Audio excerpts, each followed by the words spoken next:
এক ভাই প্রশ্ন করেছেন, আমরা সেজদা করি কপাল নিচে দিয়ে, আল্লাহ কি নিচে নাকি উপরে নাকি অন্য কোথাও?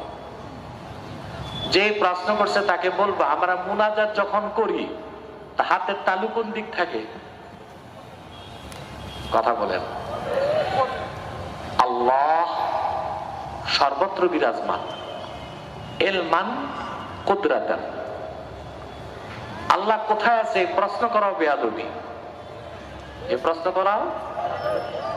তবে অবশ্যই আমরা বলি যে আল্লাহর আরশ ফাওকাস সামাওয়াতিস সাবঈন, সাত আকাশের উপরে আল্লাহর আরশে আজিম। তবে আল্লাহ আরশে আজিমের মুখাপেক্ষী নন। আরশে আজিম আল্লাহ যখন সৃষ্টি করেন নাই তখনও তো আল্লাহ ছিলেন, ঠিক না? গোটা সৃষ্টি জগতের ঊর্ধ্বে আমার আল্লাহ, তিনি সর্বত্র বিরাজমান, এলমান কুদরাতান। সেজদা যে করি কপাল মাটিতে ঠেকায়া, কথা বুঝতেছেন? তা আল্লাহ তো আল্লাহকে সেজদা করার জন্য কেবলা বানাই দিয়েছেন কাবাকে। এখন কাবা কি আকাশে না মাটিতে? এই জন্য সেজদা করতে হয় মাটিতে কপাল রেখে। সহজ বিষয়টা বুঝেন না? আপনি কি আউল বাউল ফাউলদের খপ্পরে পড়ছেন নাকি? ইসলামী শরীয়তের 3 তালাক দলিল সহ জানতে চাই। বেশ ভালো কথা। একটা হচ্ছে তালাক আলা তরিকিস সুন্নাহ, সুন্নত তরিকায় তালাক হচ্ছে একসাথে 3 তালাক না দেওয়া। বুঝলেন? এক এক মাসে এক একটা দেওয়া, প্রত্যেক হাইজের পর তুহুর, তুহুর অবস্থায় একটা। বুঝলেন? এভাবে 3 তুহুরে 3টা। কিন্তু কেউ যদি একসাথে এক বসায় 1 তালাক 2 তালাক 3 তালাক দিলাম এভাবে তালাক দেয়, অবশ্যই 3 তালাক হয়ে যাবে বেদাত তরিকায়। কি তরিকায়? কিন্তু তালাক হবে, তালাক হবে। কথা বুঝতেছেন? 3 তালাকই তালাক। আর একসাথে 3 তালাক দিয়ে দিলে স্ত্রী আপনার হারাম হয়ে যাবে। স্ত্রী কি হবে? এই স্ত্রীকে আপনি আর বিয়ে করতে পারবেন না। একটা সূরত আছে বিয়ে করার। আপনি তালাক দেবার পর স্ত্রী পবিত্র হওয়ার পর, বুঝলেন, ইদ্যত পালনের পর যদি অন্য পুরুষের কাছে বিয়ে বসে, ওই পুরুষ যদি কখনো কোনো কারণে ছেড়ে দেয়, তখন ইদ্যত পালনের পর প্রথম স্বামী আপনি তাকে বিয়ে করতে পারবেন। এটা হচ্ছে জায়েজ তরিকা, সহি তরিকা। এখন আমাদের দেশে তো তালাকটা বেড়ে গেছে, কথায় কথায় তালাক দেয়। আমার কাছে প্রতি বছর শত শত তালাকের মাসালা যায়। বাংলাদেশের মানুষ যখন রাগ করে বিবেক হারায় ফেলে। বুঝলেন? এক বেকুব বলতেছে তুই তালাক, তোর মা তালাক, তোর নানিও তালাক। সে তো তার স্ত্রীর তালাক দেবার মালিকানা রাখে। শাশুড়িটা আর নানি শাশুড়িটা কি রাখে নাকি? তোমরা বসো। এরপর বাঙালি আবেগে কত কাজ করে। এই জন্য আমি বলি হুজুগে বাঙালি না, না বুঝে বাঙালি। একজন বলতেছে আমি আমার বউকে আদরে বলে বলছি তুমি আমার মা লাগো। তালাক হবে না, গুনাহ হবে। আরেক মহিলা মায়ের খাইয়া স্বামীরে বলতেছে তুই আমার বাপ লাগোস, আর মানিস। এটাও তালাক হবে না, গুনাহ হবে। অনেকে রাগের মাথায় বউকে বলে তুই 100 তালাক, 200 তালাক, 300 তালাক। না, তালাক 3টে। কয়টা? তা আমাদের দেশে তালাকটা বেড়ে যাবার কারণে আলেমরা আবার একটা হিলা বের করছে। কি বের করছে?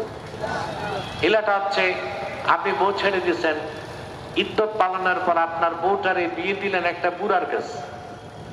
বুড়ারে আবার এশারা ইঙ্গিতে বুঝাই দিছে যে এটা ফাইনাল না, টেম্পোরারি দিলা। বুড়া কয়েকদিন রাইখা আবার ছেড়ে দিছে। বুড়া তো জানে কেন দিছে বুড়ার কাছে। ইদ্যত পালনের পর আবার আপনি আপনার বউকে নিয়ে আসেন। এটা হচ্ছে হিলা। এটা সবচেয়ে নিকৃষ্ট পর্যায়ের একটা জায়েজ কাজ। আবার বলছি, সবচেয়ে নিকৃষ্ট পর্যায়ের একটা জায়েজ কাজ। এটা হচ্ছে থুতু পিরিজে নিয়ে আবার সাইটা খাওয়া। এই কাজটা করবেন না। মা বাবার পায়ে ধরে সালাম করা যাবে কিনা? জি। এখন সালাম যে কি তাই তো বুঝেন না। মা বাবা, পীর বুজুর্গ, ওস্তাদ, তাদেরকে বুসা দেওয়া যাবে। কাদাম বুসি, কাদাম বুসি মানে হচ্ছে পায়ে চুমা দেওয়া। কি দেওয়া? এটা তো আছে, হাদিস শরীফে আছে, আবু দাউদ শরীফে আছে, আল আদাবুল মুফরাদ হাদিসের কিতাব ইমাম বুখারী হাদিস এনেছেন। ইন্না আলিয়ান রাদিয়াল্লাহু তাআলা আনহু কানা ইউকাব্বিলু রিজলা আব্বাসিন ওয়া ইয়াদাহু। হযরত আলী রাদিয়াল্লাহু তাআলা আনহু প্রায় সময় ওনার চাচা আব্বাসের হাতেও চুমা দিতেন, পায়েও চুমা দিতেন। বুঝলেন? এখন এই যে কদম বুসি, পায়ে চুমা দেওয়া, এটা দিবেন কেমনে? তরিকা তো আছে। কথা বলেন। গায়াতুল আওতার ফতোয়ার কিতাবে এসেছে, যদি মা বাবা,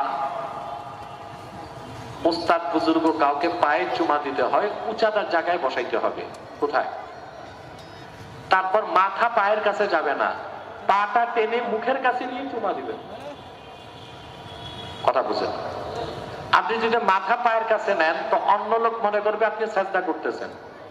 এটা মুহিমিলা শিরক, শিরকের ধারণা সৃষ্টি করতে পারে। বুঝলেন না কথা? এই জন্য মা বাবা, উস্তাদ বুজুর্গের পা নিজের দিকে টেনে চুমা দিতে আপনি পারেন, কিন্তু এইটা তো আমভাবে করা যায় না। যায়? কথা বলেন। পিসাব আসছে স্টেজে, আপনার সবাই এসে যদি এই পা ধরে ধরে চুমা দিতে থাকেন, ওনার ঠ্যাং ছুটে যাবে না? আর যদি পিসাব লুঙ্গি পরে থাকে তো তো চিচেন ফাঁক। এটা হচ্ছে একটা খাস আমল। কি আমল? কখনো মন চাইলো আল্লাহ বুজুর্গ ব্যক্তি, বাবা মা, উস্তাদ, তাদের পা টেনে মুখের কাছে নিয়ে চুমা দেওয়া যাইতে পারে। তো এইটা দেওয়া সম্ভব হয় না বলেই পীর বুজুর্গ, উস্তাদ, বাবা মা, তাদেরকে হাত দিয়ে কি করা হয়? এটাই তো বুঝাইছেন। এটা মাথা সোজা রেখে করা যাবে, কোনো সমস্যা। যেখানে মুখ দিয়ে চুমা দেওয়া যায় ওখানে কি হাতে চুমা দেওয়া যাবে না?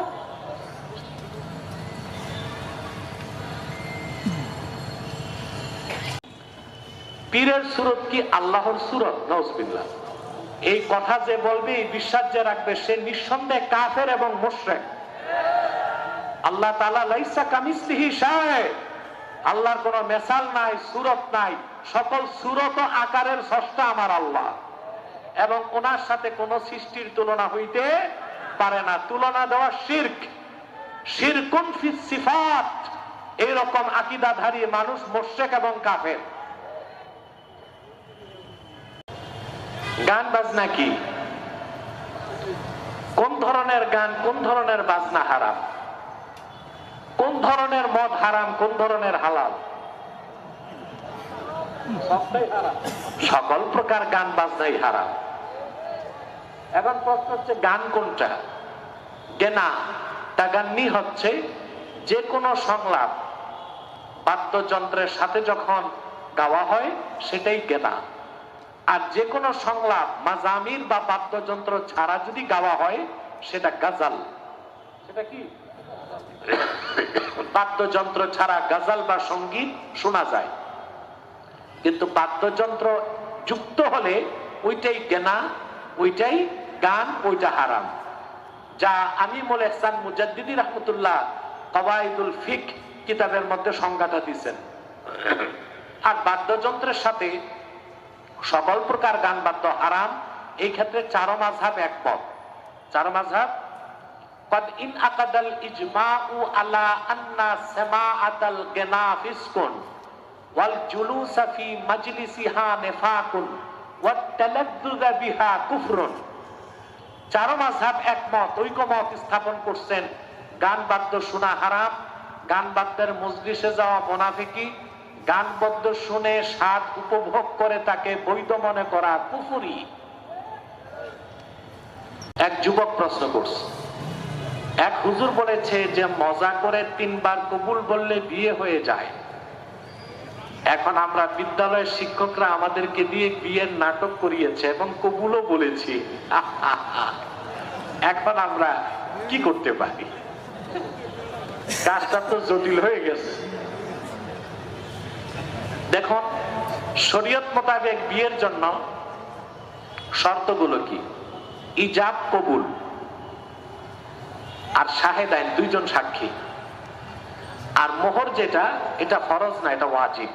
এটা কি? ওয়াজিব। এখন মেয়ে বসে আছে, ছেলে আছে, দুইজন সাক্ষী দাঁড়ায় আছে, প্রাপ্তবয়স্ক, কথা বলে না। এখন ছেলে যদি মেয়েকে বলে আমি তোমাকে বিয়ে করলাম, মেয়ে যদি হাটা কিছু না করে মুস্কি হাসিও দেয়, বিয়ে হয়ে গেছে। আর বিয়েটা এমন যে মজা করে করলেও বিয়ে হয়ে গেছে, আর বাকিটা শিক্ষকরা বুঝবে। আর যদি ছেলে মেয়েকে পছন্দ করে থাকে তো ফিরি ফিরি ভালোই হয়েছে। আজকাল উপযুক্ত বয়স পার হবার পর সন্তানদের বিয়ে দেওয়া হয় না। ফিতনার এই জমানায় সন্তানদের সময় মতো বিয়ে দেওয়া কতটা গুরুত্বপূর্ণ দেখুন। বাংলাদেশে যে একটা আইন আছে শরীয়ত বিরোধী, ছেলের বয়স 21 আর মেয়ের বয়স 18 হওয়ার আগ পর্যন্ত এই বিয়েকে প্রচলিত ভাষায় বলা হয় বাল্য বিবাহ। ইসলামে বাল্য বিয়ে বলতে কিছু নাই, বালেগ বিবাহ আছে। ছেলে ম্যাচিউরড, মেয়ে ম্যাচিউরড, বিয়ের বয়স হয়ে গেছে। ছেলে যদি বিয়ে করতে চায়, মেয়ে বিয়ে বসতে চায়, অভিভাবক যদি বাধা দিয়ে রাখে, বিয়ে বহির্ভূত যত গুনার কাজ হবে দায় অভিভাবককে নিতে হবে। আর আমি যুবকদেরকে বলে যাচ্ছি, তোমার বয়স হয়ে গেছে, কোন মেয়েকে তোমার পছন্দ হয়েছে, বাপ মা বিয়ে দিচ্ছে না, তোমার দ্বারা যদি জেনা বেবিচারা আশঙ্কা থাকে, তুমি বালেগ মেয়ে বালেগা, যদি পারো শরীয় সম্মত ভাবে বিয়ে করে নাও, পরে বাপ মাকে মানায় নিবা। তারপরও জেনার মতো গর্হিত অপরাধ করার সুযোগ নাই। আর যদি জেনার সম্ভাবনা না থাকে তো তোমাকে সবর করতে হবে, বাপ মা যখন দেয় তখনই করতে হবে। আপনার কাছে জানতে চাই, রমজান মাসে তারাবির হাদিয়া থেকে মসজিদ ফান্ডে কি রাখা যাবে? না, রাখা যাবে না। রমজান মাসে হাফেজদের জন্য যে টাকাটা মুসল্লিরা দেয়, ওটা হাফেজদের জন্যই দেয়। এখন ধনী এলাকায় দেখা যায় 2 লাখ টাকা উঠে গেছে, তো কমিটির মানুষের কলজা জ্বলে হাফেজ দুজনের 2 লাখ টাকা দিতে।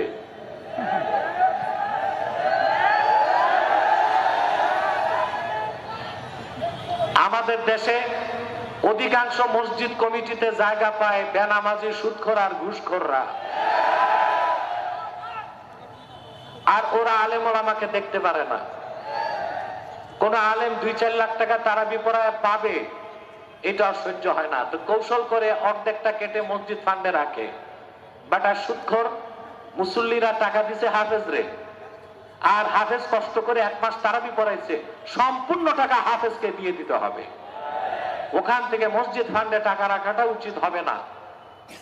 আর যদি টাকা তোলার সময় বলে নেওয়া হয় আমরা হাফেজকেও দিব কিছু, মসজিদ ফান্ডে রাখবো, তাইলে ভিন্ন কথা। এটা বললে তো আর মুসল্লিরা দিবে না, দেয় তো হাফেজকে। অতএব পুরো টাকাটাই হাফেজদের হাতে দিয়ে দেওয়া উচিত। এক ভাই প্রশ্ন করেছে, কোন মুসলমান খ্রিস্টানদের ক্রিসমাস ডেতে হ্যাপি ক্রিসমাস বা মেরি ক্রিসমাস ডে বলতে পারবে কি? যদি কেউ বলে বা ক্রিসমাস পালন করে, তার ব্যাপারে ইসলাম কি বলে? দেখুন, একটা হচ্ছে শেয়ারে কওম, আরেকটা হচ্ছে শেয়ারে মিল্লাত। শেয়ারে কওম হচ্ছে কোন কওমের সংস্কৃতিকে মানা। যেমন ইংরেজরা প্যান্ট শার্ট পরে, আপনি প্যান্ট শার্ট পরতেছেন, এতে আপনি কাফের বেঈমান হবেন না, এটা মাকরুহ হবে। কি হবে? আপনি তাদের শেয়ারে কওম, ইংরেজ জাতির কওমি শেয়ারকে মানতেছেন। কিন্তু শেয়ারে মিল্লাত হচ্ছে অমুসলিমদের ধর্মীয় কোনো কিছু মানা, ওটা কুফর। অথবা খ্রিস্টানদের ক্রিসমাস ডে পালন করা বা ওই ক্রিসমাস ডেতে কি বলে হ্যাপি ক্রিসমাস ডেতে হ্যাপি ক্রিসমাস বা মেরি ক্রিসমাস বলা, এটা তো আপনি শেয়ারে মিল্লাত, তাদের ধর্মীয় একটা বিষয়কে মেনে নিচ্ছেন, এতে আপনার ঈমান নষ্ট হয়ে যাবে। এই কাজটা করবেন না। যদি আগে করে থাকেন তওবা নাসুহা করুন, আল্লাহ মাফ করবেন। এক ভাই প্রশ্ন করেছেন, হ্যাঁ, বুঝি না কি বলতেছে।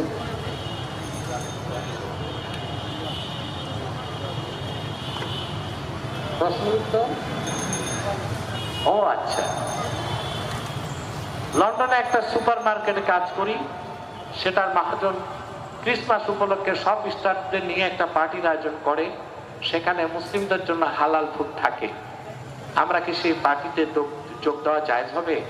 আর বস বা কলিগ যদি ক্রিসমাসের কোনো গিফট দেয় বা আমি তাদের দেই, তবে তা কি জায়েজ হবে? দেখুন, আপনার বস যদি আপনাকে বাধ্য করে ধর্মীয় উৎসবে যেতে, আপনি যেতে পারবেন না। কিন্তু ধর্মীয় উৎসব উপলক্ষে সে যদি আপনাদেরকে মেহমানদারি করতে চায় আর খাদ্যগুলো হালাল হয়, আপনি চাকরি রক্ষার্থে ওজর হিসেবে হালাল খাবারগুলো খেতে পারেন। কিন্তু নিয়ত থাকবে তাদের ধর্মীয় অনুষ্ঠানে আপনি যাচ্ছেন না, বসের মন রক্ষার্থে যাচ্ছেন। কথা বুঝেন নাই? এটা হচ্ছে ফাতোয়া। আর তাকওয়া হচ্ছে না যাওয়া। আল্লাহ আমাদের কবুল করে মঞ্জুর করুন। আবার কি, কয়েকদিন আগে দরুদ শরীফ নিয়ে কিছু ছেলে হাসি তামাশা করেছে, তাদের পরিণতি কি? দরুদ সালাম হচ্ছে শেয়ারে ইসলাম, আর ইসলামের শেয়ার নিয়ে হাসি তামাশা করা কুফর। যারা এই কাজটা করেছে তাদের ঈমান নষ্ট হয়ে গেছে, তাদেরকে ক্ষমা চাইতে হবে আল্লাহর কাছে, ক্ষমা চাইতে হবে মুসলিম জাতির কাছে। আসুন ভাইরা মোনাজাত করি।